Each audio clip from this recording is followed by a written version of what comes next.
सभी YouTube family को राधे राधे, जय माता जी, जय श्री कृष्ण, जय माता जी। आप सभी को सामने मैं एक माता रानी का बहुत सुंदर पचरा गाने जा रही हूँ। आप सभी को अच्छा लगे तो लाइक करना, कमेंट करना, शेयर करना। हमारा वीडियो कैसा लगा।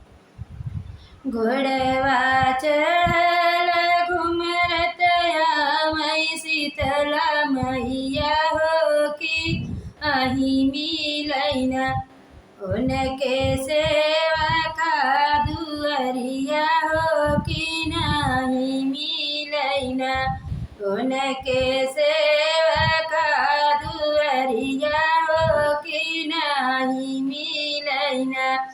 अपने मड़ैया से बोले हतेवारी राम की है भैना माई हमारी मड़ैया हो की है भैना के मोरे घोड़वा के घासी भूसा डरी है हो के करी रनियाना हमारी आरती उतरी है हो के करी रनियाना हमारी आरती उतरी है हो के करी रनियाना।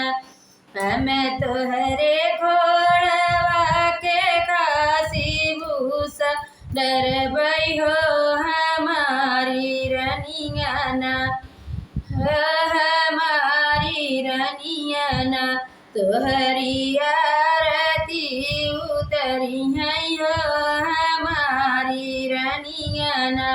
घोड़वा चढ़ल घुमरतया मई दुर्गा मैया कि नाही मिलैना उनके सेवका दुअरिया हो कि नाही मिलैना।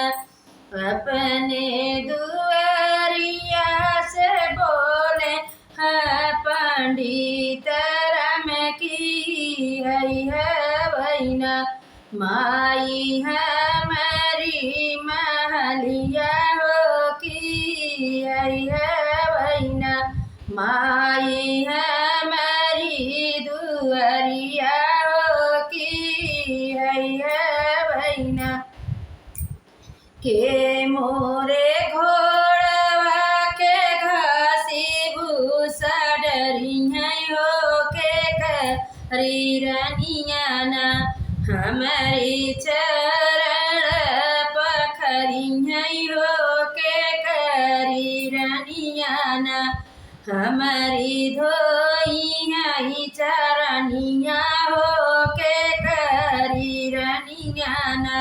हमें तोहरे घोड़वा के सानी भूसा देवई हो हमारी रनियाना तोहरी चरण पखरी है हो हमारी रनियाना तोहरी चरण पखरी है हो हमारी रनियाना।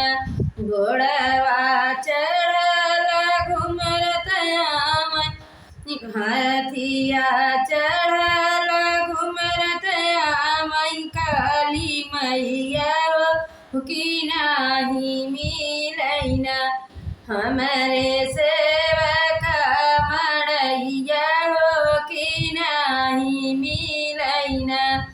अपने अंगनवा से बोले हैं अंकुर रम की है भैना माई हमारी बखरिया हो की है भैना।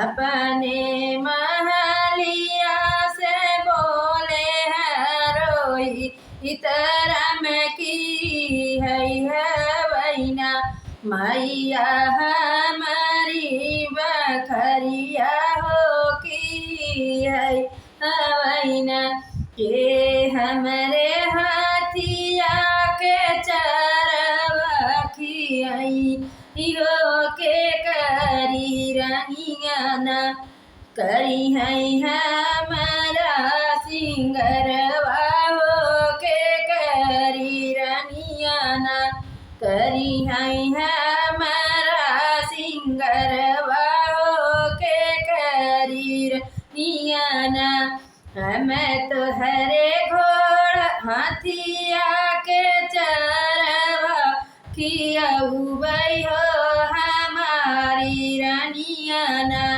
तोहरा करी है सिंगरवा हो हमारी रानियाना तोहरा करी है सिंगरवा हो हमारी रानियाना। बोल जयकारा शेरावाली माई की जय। हमारा वीडियो आप सभी को अच्छा लगे तो लाइक करना, कमेंट करना, शेयर करना, कमेंट में बताना मेरे प्यारे भाई बहन।